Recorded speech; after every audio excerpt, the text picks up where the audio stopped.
Good afternoon, viewers, and welcome to the Chronicle's Insight. Today in our series we have the Ambassador of the United States in the Gambia, His Excellency Richard Paschall. Ambassador, we welcome you here. Thank you so much. It's a pleasure to be here. Yeah, it's our pleasure too. March 2019, you arrive in the Gambia. The U.S. chose a new president, President Joe Biden. He has decided that you might serve him in other capacities, and that in the Gambia here, Sharon Cromer can do the job. What are the memories you have about that short stay in the Gambia? Well, I have to tell you, I'm not done yet. So let me say that very quickly. As you probably know, but many others may not, the United States appoints ambassadors in a way that's very different from most other countries. Diplomacy was recognized as so important in the founding of our country that in the Constitution, the Senate, the legislative body, has a say, must provide advice and consent when the president nominates various officers of government, but among them ambassadors. One of the few positions outside of cabinet secretaries and senior officials that require the confirmation by the United States Senate. So Sharon Cromer was selected by President Biden. Her nomination was forwarded to the Senate just last week. At some point in time, a hearing will be scheduled by the Senate Foreign Relations Committee. Following that hearing, where she will be questioned by senators about the issues in the Gambia and the bilateral relationship, the Senate Foreign Relations Committee will report that out or vote on that to either give thumbs up or thumbs down, a recommendation to the full Senate, and then the full Senate will then at some point in time schedule a vote. Now this can take anywhere from a few months to many months. It just depends on how much other business is going on in the Senate at the time. And so at some point in time, she will have a hearing which will be broadcast. And Gambians can watch that hearing if they would like to. And then at some point after that, there will be a vote by the full Senate. Mm-hmm. And generally, there is not much difficulties confirming ambassadors in general? No, in general, no, and especially career officers. And I will tell you that Sharon Cromer is a highly qualified, extremely experienced senior USAID Foreign Service officer, currently serving as the USAID mission director in Ghana, which is a huge mission. Mm-hmm. And so she is extremely well qualified. I'm confident the Senate will agree that the president has made a fine selection, and should they confirm her, then she will come out to the Gambia. And I will be here until such time as a successor is confirmed. I was asked by the president to stay until my successor is confirmed and prepared to come. So I will be here hopefully for many more months, but we'll see how long. Yeah, we want you more again in the Gambia here. Thank you, thank you. Well, you are an expert in security issues, in counterterrorism. You have a wealth of experience in Afghanistan, in Central Africa. When you came in the Gambia was in a situation of political turmoil, when there were clear risk that it could drift away. Luckily, with your support, the support of your government, the United States government, of the international community, Gambian, were able to stabilize the country and so on. With Biden choosing somebody who is not that security inclined like you, is this sending a signal that America believes that the Gambia is on the right track? I think what this sends a signal about is just how important the bilateral relationship is and how much we believe in the transformation that's underway here in the Gambia. It's a citizen-led transformation, and I think it reinforces this concept. We're in the process now of finalizing an expanded development agreement between the United States government, specifically USAID, and the government of the Gambia. And so having a senior USAID professional with decades of experience to come in after me, I think is exactly the right next step to expand our bilateral development relationship. So I don't know that necessarily signals, and I wouldn't necessarily assume that she doesn't have security experience herself. Having served in various USAID missions in Africa, in Southeast Asia, and in South America, she certainly has encountered, and USAID is in fact a partner in the U.S. government interagency effort when it comes to addressing security vulnerabilities. So I do think she'll come with quite a bit of experience in that realm as well. Great. Now, after, let's say, between 2019 to now, what can Ambassador Richard Paschall proud of or be proud of, say, okay, in my stay in the Gambia, this and this has happened between the people of the Gambia and the people of the United States of America? Oh, that's a great question. It's difficult to narrow things down. How much time do we have? We have 5 minutes. No, I think we have expanded the relationship between not just our two governments, but our peoples. And I think that that's the most important thing. I've always considered myself to be the American ambassador, not just to the government, but to the Gambian people. And one of the things that I have most valued is getting to travel from Khartoum all the way to Watoto. I didn't make it to Koina, but I'm going to try before I leave. Wow. And over on the North Bank from Bara to Wasu and beyond. So, and this is a beautiful country. This country lives up to the name, the Smiling Coast. And it's not just on the coast, it's all the way up the river, all the way to the country. Yeah. People are very friendly, they're very willing to engage and have really good substantive discussions. I've really enjoyed meeting and getting to know young people. We have partnerships with several senior secondary schools here in the country, and I just am enthusiastic to hear the sense of ownership that young Gambians have, and the sense of that they have an obligation and responsibility and to build the future of the country, because they are the future of the country, of course.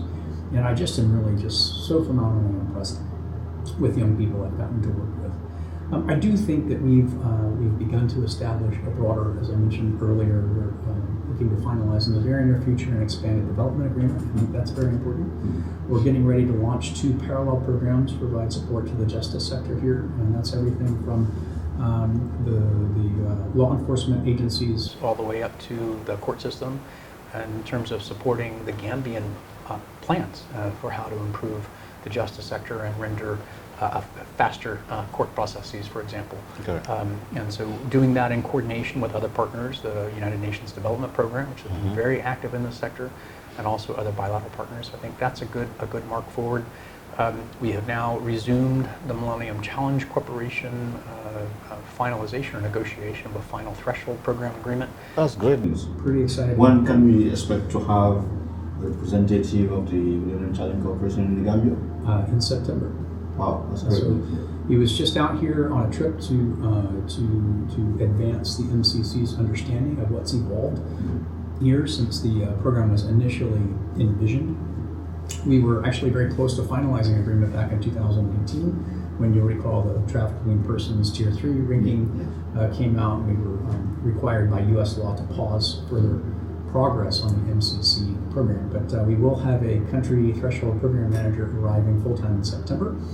He's just concluding about 4.5 years as the threshold program director in Sierra Leone. So very seasoned, very experienced MCC senior officer coming out to join the embassy team. To remind our viewers, what can Gambians benefit from MCC?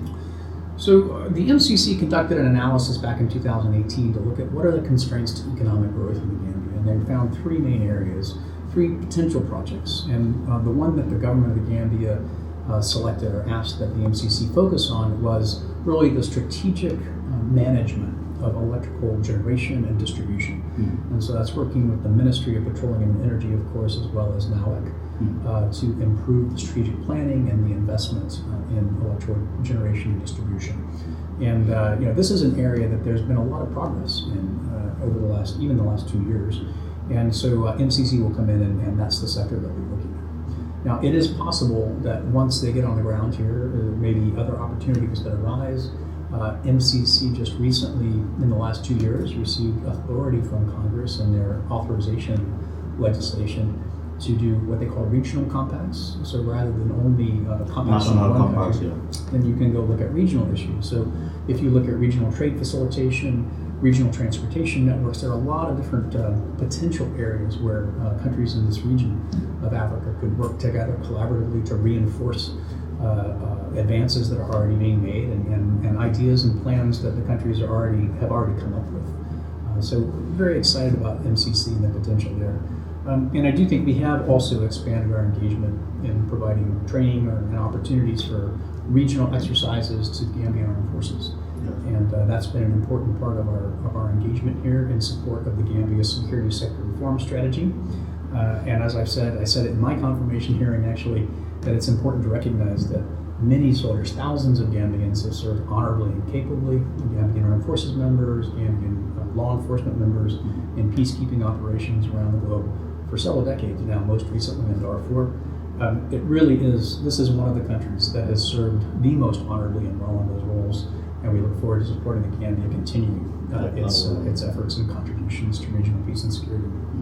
We will talk more about regional peace and security when we will try to tap from your expertise with regards to the situation in the Sahel. Meanwhile, let's still remain in the Gambia. One area of cooperation we would have want to see move quite fast is with regards to the coronavirus pandemic. The U.S. has agreed to release about 500 million doses, yes, right. Doses of vaccines. Is the Gambia one of those countries? Yes. How will benefit from it? Yes. How long can we expect to get that? Well, we're working with the government right now to finalize some initial donations of vaccine. I can tell you that the Honorable Dr. Samata, the Minister of Health, and his team are working very hard to finalize some of the arrangements there. But I'm hopeful that in a matter of weeks, not months, we'll start to see the first vaccine deliveries in the Gambia. That would be wonderful. Recently, the Minister of Foreign Affairs visited you. You had a conversation. And one aspect of what he said, that let me quote him, the kind of message people would send out before, during, and after elections is important to the consolidation of peace and stability. Why would he say something like that? Is it that he wants the United States not to say too much before the election, or what?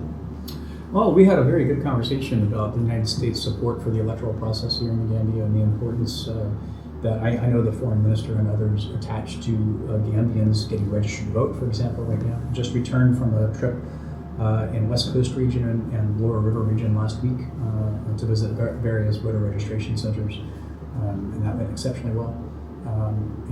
So I think the point that's being made is that it's important, and I've said this before, that this be a competition of ideas, that Gambian citizens who have very high expectations, who are very enthusiastic about citizen-led democracy, and they want their vote to count. They want to cast their ballots for leaders who have a plan and a program to advance the agenda and for greater peace, prosperity here in the Gambia. And so I think the point being, this should be a competition of ideas. I do think it's important for foreign governments to not interfere specifically on behalf of any particular political candidate or any particular political party. I think that would be completely inappropriate. And what the United States government seeks is a free, fair, transparent electoral process where Gambian citizens have the opportunity to ask questions of candidates. We're hopeful that the Gambia Commission on Political Debates, that their call for public debates will be heeded by candidates, and that will give Gambian citizens, Gambian voters, an opportunity to ask questions, to understand better the proposals that candidates have and that they're running on the platforms that they're running on and seeking election. And so we're optimistic. In principle, the foreign countries standing aside, not meddling in favor of a particular group or person, one can admit that, but when the debate drifts away from substance, like recently we've heard about people making tribal comments, bigotry, and political parties supporters being attacked. Don't you think that it's good to sometimes call to the attention of the authorities and say, hey, this is not good for the country? Well, this goes back to not necessarily being in favor of any particular political party, but being in favor of a peaceful, transparent, equitable process where the parties can campaign freely without intimidation. And I do think that that's very, very important. I think by and large the voter registration process has gone well. We visited 7 or 8 different voter registration centers. We certainly met political party representatives at all of those.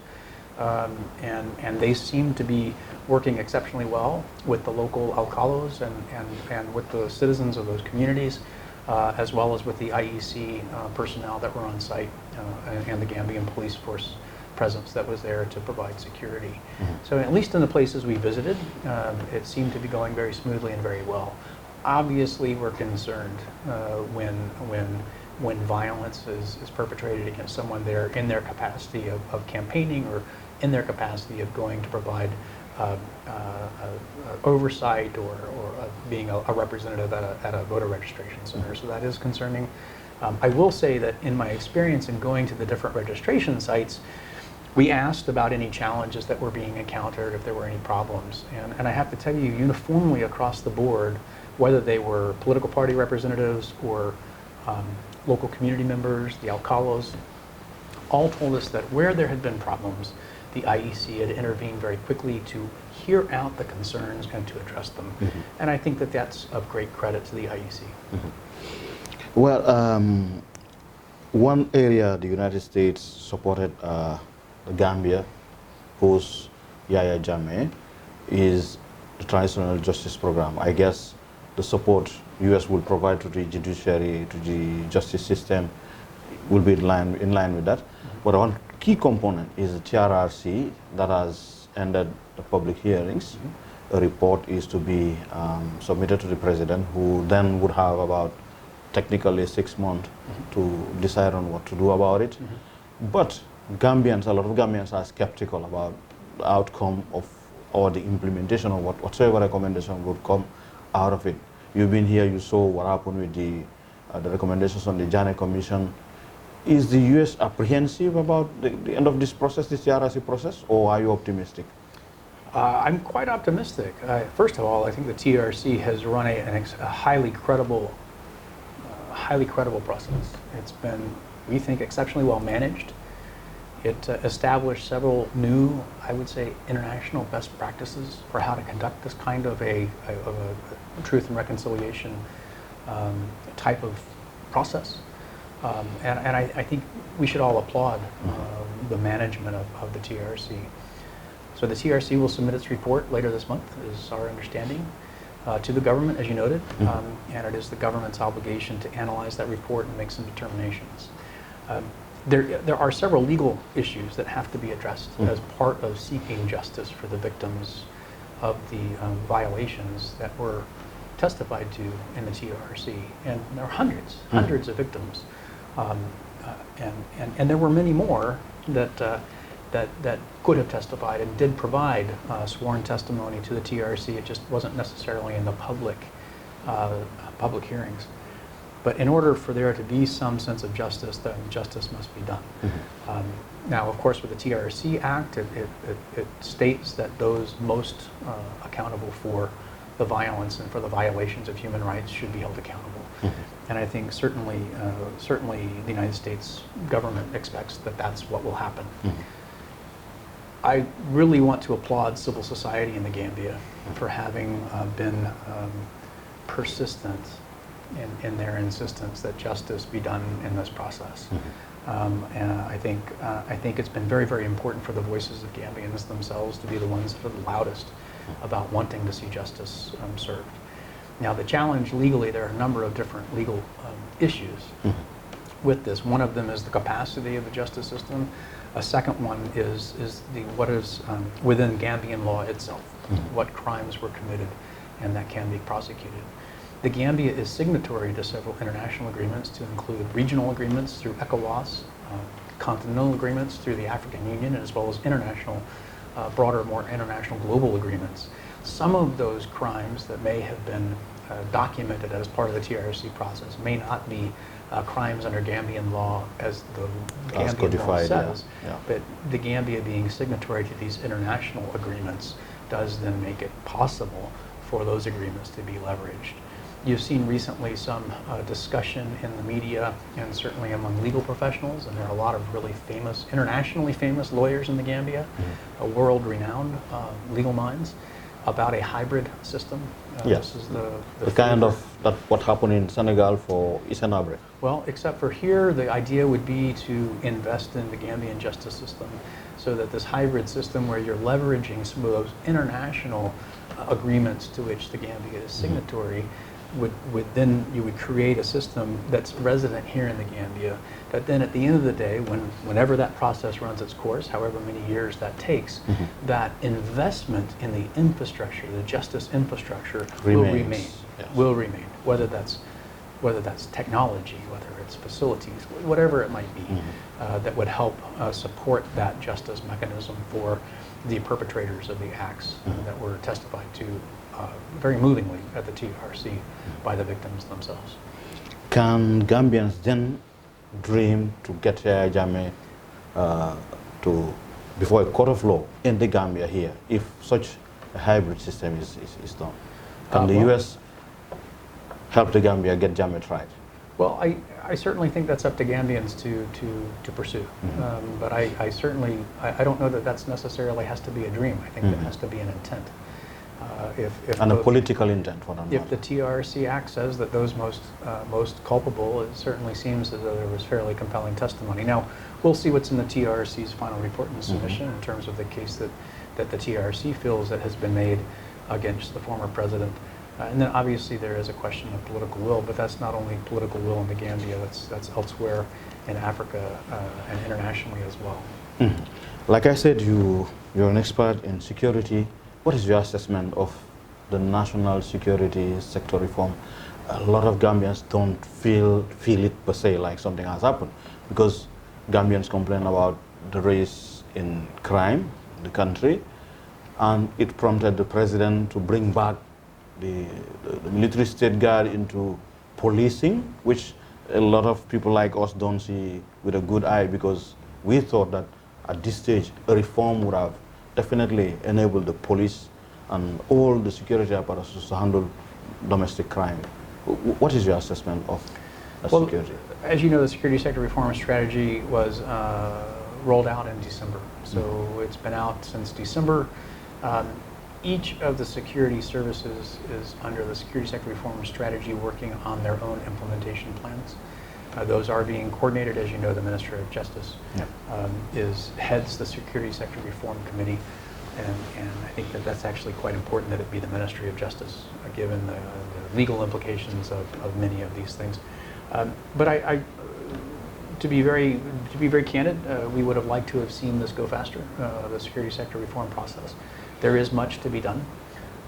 In speaking with the heads of the security services, both military and civilian law enforcement agencies, one of the big challenges that they have is reforming the way that the men and women of the security services are cared for, that there be a career progression, career path, and that exists, and that there be a provision for retirement for persons who have served a minimum number of a certain number of years, et cetera, et cetera. So they are very focused on trying to take care of the individuals who are serving in these capacities and their families. And I think that's exactly what should be the lead concern, is making sure that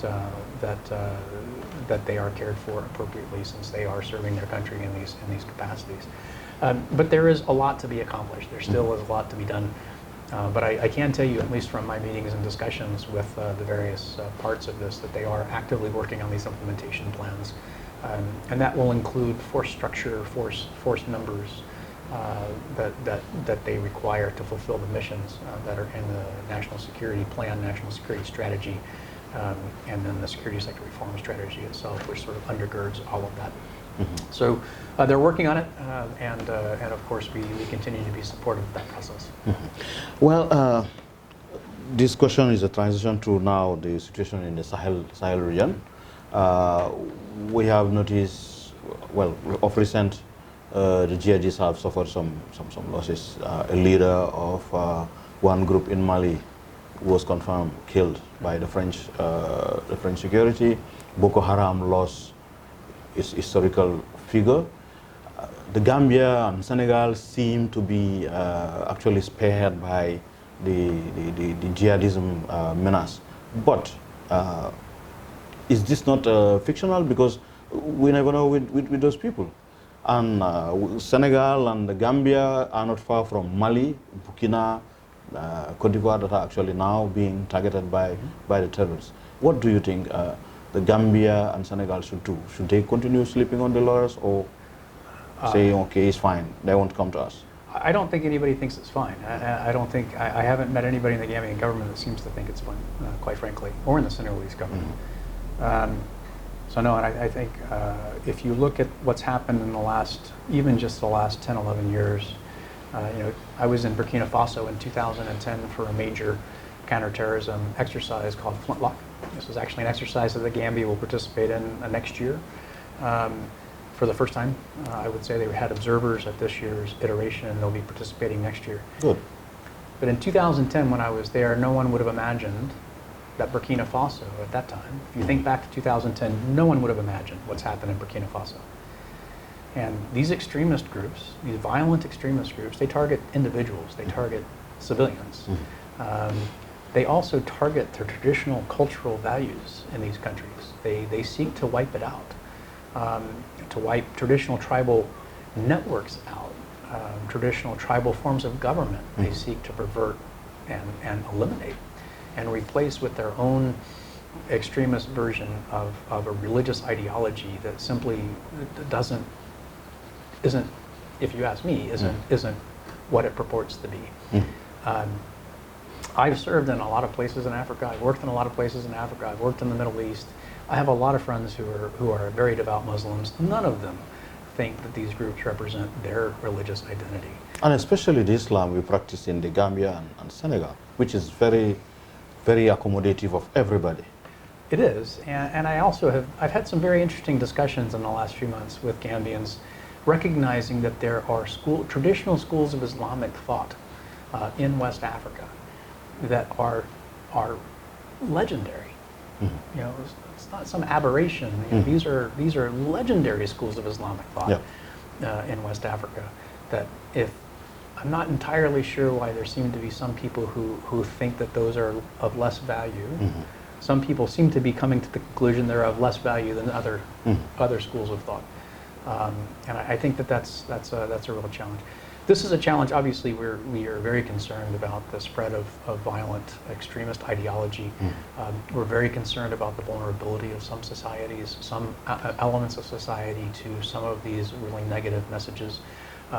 Obviously, social media is a vehicle for many of these extremist ideological messages, so that's a big concern. Obviously, social media can be something that's really very, very good, and other times it can lead to disinformation, misinformation, and this is certainly one area where we are very concerned. But I haven't heard, I've not had any Gambian government officials tell me that they aren't concerned about the potential spread of extremist ideology. In point of fact, I think there is a great deal of concern.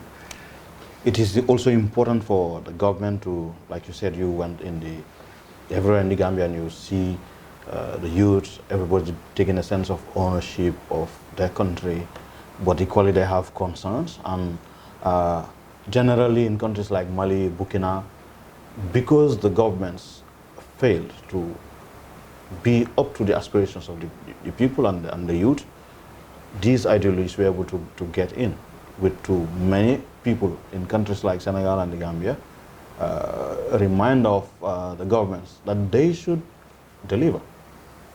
Well, I think at the end of the day, you're accountable to the people in a democracy. So that's the whole point. And of course, these extremists, they don't believe in democracy. They really don't believe in citizen-led government. Have a very different approach to their views.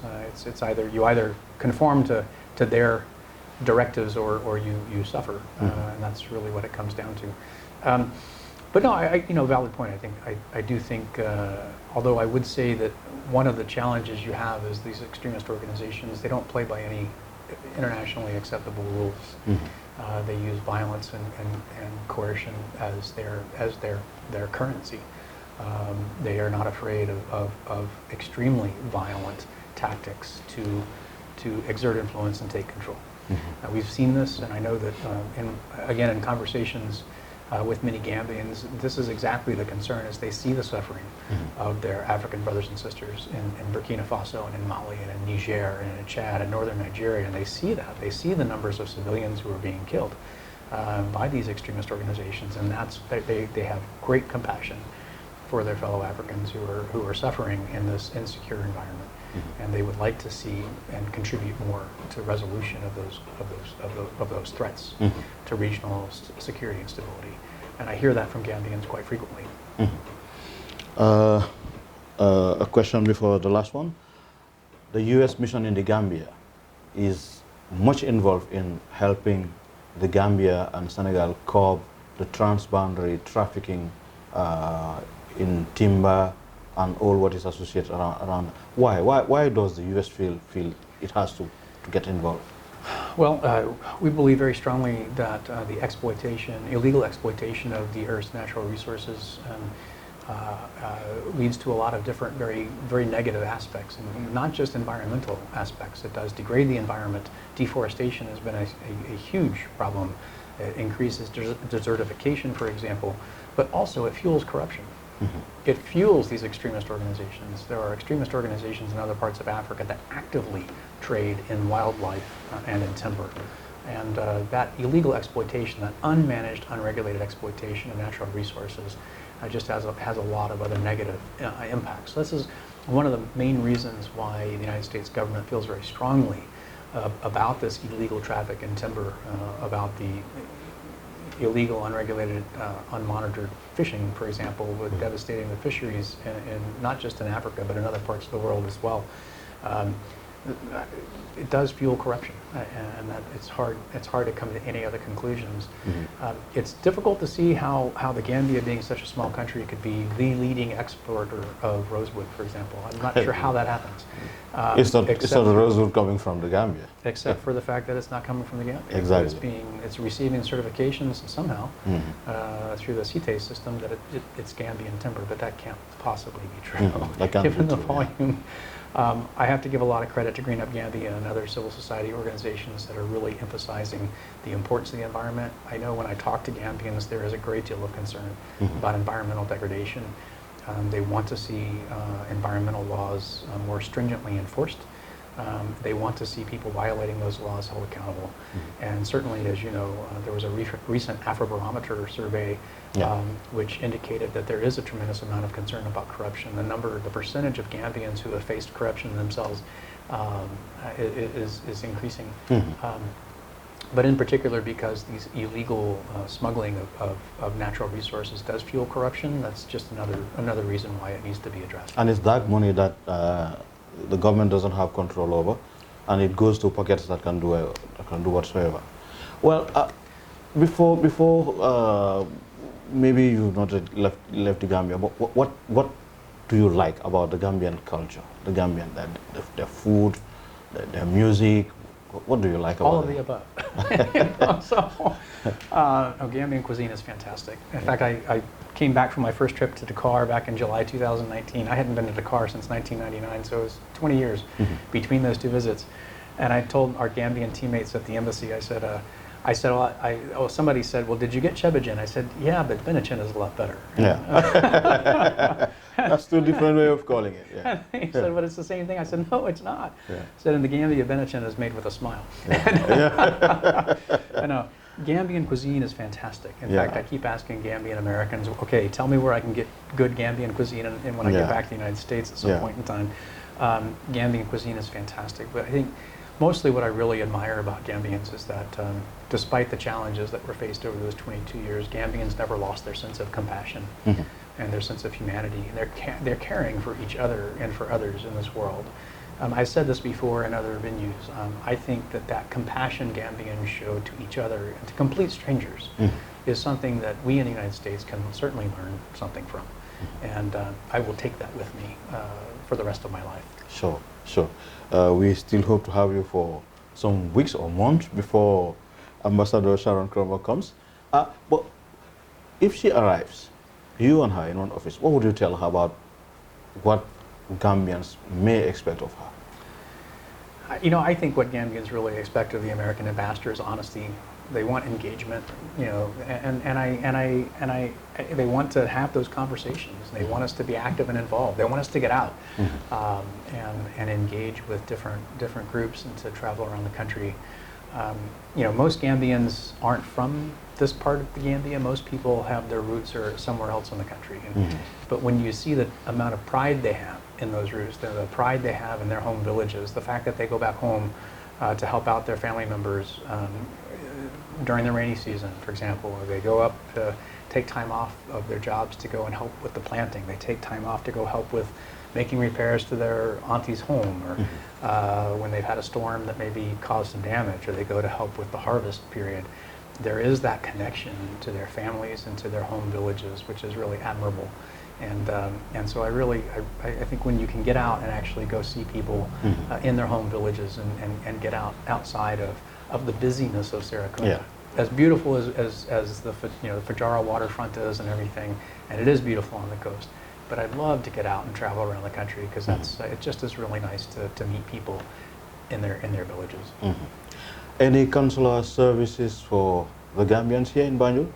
So yes, we have resumed limited visa services. We're focused right now on students. As you know, many students, Gambians, do go study in the United States.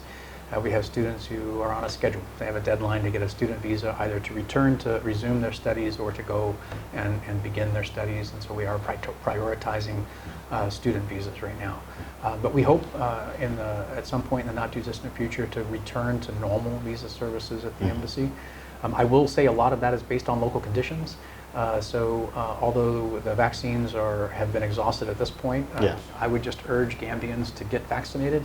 We were talking earlier about the misinformation and disinformation on social media, and as I had one young person ask me about a rumor spreading on social media about the vaccine, and I told him, I said, look, I wouldn't listen to some random person who on social media, trust the authorities, the Ministry of Health, the World Health Organization, CDC, others. There are experts in these fields, and they're providing you good information. So I would just urge Gambians to get vaccinated. It is important, and we're hoping to see. Obviously, we are all hoping to see the COVID pandemic come to an end. And the faster we get everybody vaccinated, or as many people as possible, the faster this pandemic comes to an end, the faster we resume more normal activities. With that note of optimism, we say thank you, Paschall. We hope that your last stay, it won't be the last. You would eventually come and visit the Gambia very frequently, and that everything will be wonderful for you all these coming weeks.